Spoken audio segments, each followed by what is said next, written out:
Hello everyone, welcome back to my YouTube channel Kavya classes Gorakhpur. Friends, मैं हूं मंजित कुमार और आज एक बार फिर से मैं लेकर के आया हूं स्नातक थर्ड सेमेस्टर के बच्चों के लिए दबाव समूह का बहुत ही महत्वपूर्ण भाग, जो कि पार्ट 2 होगा। इसके पहले हमने दबाव समूह पार्ट 1 पर चर्चा किया था और पार्ट 1 के बाद में पार्ट 2 लेकर के आया हूं, जो कि ये जो चैप्टर है दबाव समूह से संबंधित, ये बहुत ही महत्वपूर्ण है। तो पिछले वीडियो में हमने चर्चा किया था कि दबाव समूह कहते किसे हैं।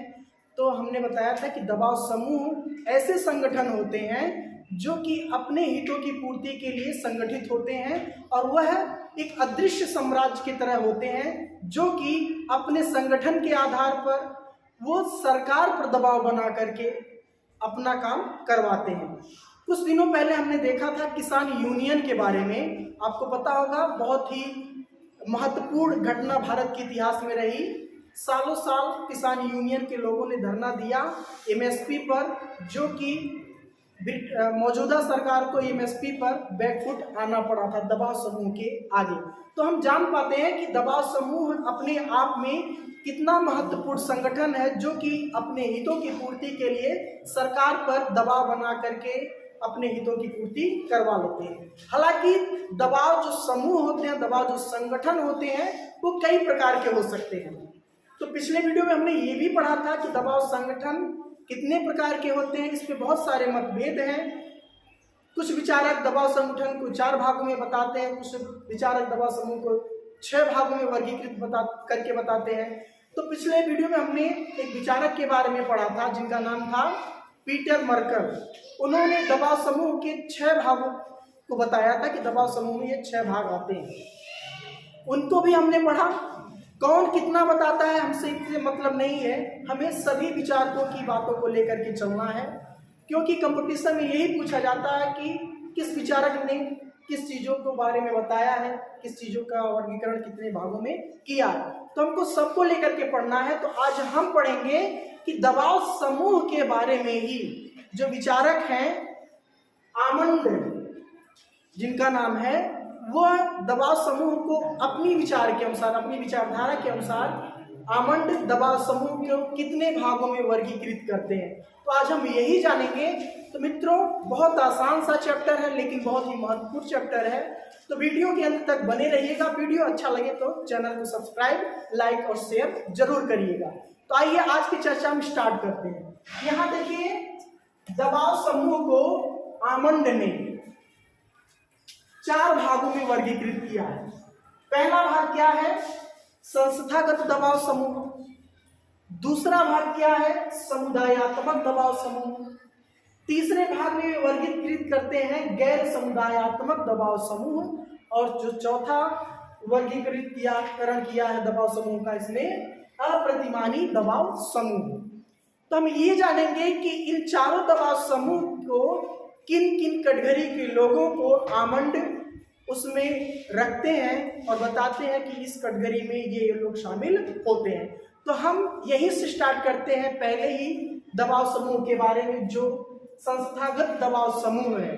तो आमंड कहते हैं कि संस्थागत दबाव समूह में सेना के लोग शामिल होते हैं, राजनीतिक दल शामिल होते हैं और नौकरशाह शामिल होते हैं। या हम समझ पा रहे हैं कि किसी संस्था विशेष से संबंध रखने वाले ही व्यक्ति संस्थागत दबाव समूह में शामिल होते हैं। बहुत आसान है याद करना इसको, संस्थागत दबाव समूह के बारे में। मतलब वे लोग जो किसी संस्था से जुड़े होते हैं। अब आइए हम दूसरे चीज पर प्रकाश डालते हैं, जो कि है समुदायात्मक दबाव समूह। समुदायात्मक दबाव समूह के बारे में आमंड किन किन लोगों को शामिल करते हैं, हम उनको जानते हैं। तो समुदायात्मक दबाव समूह में आमंड ने ट्रेड यूनियन को शामिल किया है, व्यापारियों को शामिल किया है और किसानों को शामिल किया है। कहते हैं कि समुदायात्मक दबाव समूह में इन सभी लोगों का यह संगठन होता है, किसानों का, ट्रेड यूनियन का और व्यापारियों का। अब हम बात करते हैं अगले दबाव समूह के बारे में कि गैर समुदायात्मक दबाव समूह क्या होते हैं। गैर समुदायात्मक दबाव समूह को उन लोगों के साथ जोड़ने का प्रयास आमंड ने किया है जिसमें धर्म, जाति और रक्त संबंध के लोग इसमें शामिल होते हैं। मित्रों, इसको गैर समुदायात्मक दबाव समूह इसलिए कहा गया है क्योंकि ये विशेष परिस्थिति में ये गैर समुदायात्मक दबाव समूह पैदा होते हैं और फिर विलुप्त हो जाते हैं। जहां धर्म की बात आती है वहां क्या होते हैं, लोग लड़ने के लिए इकट्ठा हो जाते हैं, इनका कोई संगठन नहीं होता है, लेकिन इनको जब लगता है कि हमारे धर्म पर, हमारी जाति पर अगर जो किसी प्रकार का खतरा उनको प्रभावित कर रहा है तो इस लोग तुरंत प्रकट हो जाते हैं और अपने संगठन की ताकत दिखाने का प्रयास करते हैं। आइए अब हम लास्ट समुदाय के बारे में, दबाव समूह के बारे में जानते हैं जो आमंड ने बताया है। अप्रतिमानी दबाव समूह के बारे में वो किन किन लोगों को शामिल करने की बात कर रहे हैं। तो इसमें ये विद्यार्थियों को शामिल करते हैं और फिर युवा संगठनों को शामिल करते हैं और उग्रवादी संगठन के जो लोग होते हैं उनको ये शामिल करते हैं और बताते हैं अप्रतिमानी दबाव समूह में इन सारे लोगों को शामिल किया जाता। तो मित्रों, ये विचार था आमंड का, जो उन्होंने दबाव समूह को 4 भागों में वर्गीकृत करके हमारे सामने प्रस्तुत किया है। आइए अब हम जानते हैं मुख्य रूप से वे दबाव समूह जो भारत में काम करते हैं। तो भारत में कौन कौन से दबाव समूह हैं जो कार्य करते हैं, उनके बारे में हम जानेंगे। तो यहाँ मित्रों, हमने भारत में हमारे यहाँ भी मुख्य रूप से 4 दबाव समूह हैं जो पूरी व्यवस्था को प्रभावित करने का काम समय समय पर करते रहे हैं। तो कौन है? पहला तो श्रमिक संघ है। अभी हम ये जानेंगे कि श्रमिक संघ में किन किन दबाव समूहों को जगह दिया गया है भारतीय दबाव समूह में। उसके बाद व्यवसायिक संघ है, यानी कि व्यवसायिक दबाव समूह। व्यवसायिक दबाव समूह में किन किन लोगों को शामिल किया गया है। अगली बात आती है कृषक समुदाय दबाव समूह, जो कि भारतीय व्यवस्था के हिसाब से जो वर्गीकृत दबाव समूह है वो भी कृषक दबाव समूह है। इसमें भी हम देखेंगे कौन कौन से दबाव समूह भारत में कृषक दबाव समूह के अंतर्गत काम करने वाले हैं। अंतिम आता है छात्र दबाव समूह। तो हम ये जानेंगे छात्र दबाव समूह के अंतर्गत या छात्र समुदाय के अंतर्गत कौन कौन से छात्र दबाव समूह भारत में कार्य करते हैं। तो आइए हम सबसे पहले स्टार्ट करते हैं श्रमिक संघ दबाव समूह में जो भारत में शामिल किए गए हैं। तो इसमें मित्रों सबसे पहला नाम आता है भारतीय मजदूर संघ का। भारतीय मजदूर संघ आवश्यकता पड़ने पर अपना यूनियन प्रदर्शित करते हैं। वो बड़े बड़े उद्योगपतियों के खिलाफ, सरकार के खिलाफ जहां इनको जरूरत पड़ती है वो अपने संगठन का प्रदर्शन करके सरकार पर अपना दबाव बनाने का काम करते हैं। दूसरे नंबर पर आता है मित्रों union Congress Indian national trade union. ये भी श्रमिक संघ दबाव समूह के अंतर्गत कार्य करता है। अब हम बात करेंगे all India trade union Congress. तो ये सभी क्या है? श्रमिक संघ दबाव समूह हैं जो भारत में सक्रिय रूप से अपना कार्य कर रहे हैं। आइए अब हम बात करते हैं व्यवसायिक संघ की।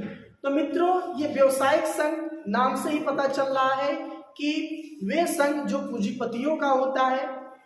कहा जाता है कि ऐसा कि जो राजनीतिक व्यवस्था है, जो राजनीतिक सरकार होती है, जो देश में सरकार कार्य करती है वो पूंजीपतियों के इशारे पर ही कार्य करती है। ऐसा बहुत सारे विचारकों का मानना है कि उद्योगपति ही सरकार को चलाते हैं, बल्कि सरकार को चलाती नहीं है, उद्योगपति सरकार को चलाते हैं। तो ये व्यवसायिक जो संघ है ये इनका संबंध सीधे संसद और राजनीतिक दलों से होता है, जो कि अपना कार्य करवाने के लिए सरकार पर दबाव बना करके अपना कार्य करवाते हैं। बहुत शक्तिशाली दबाव समूह है।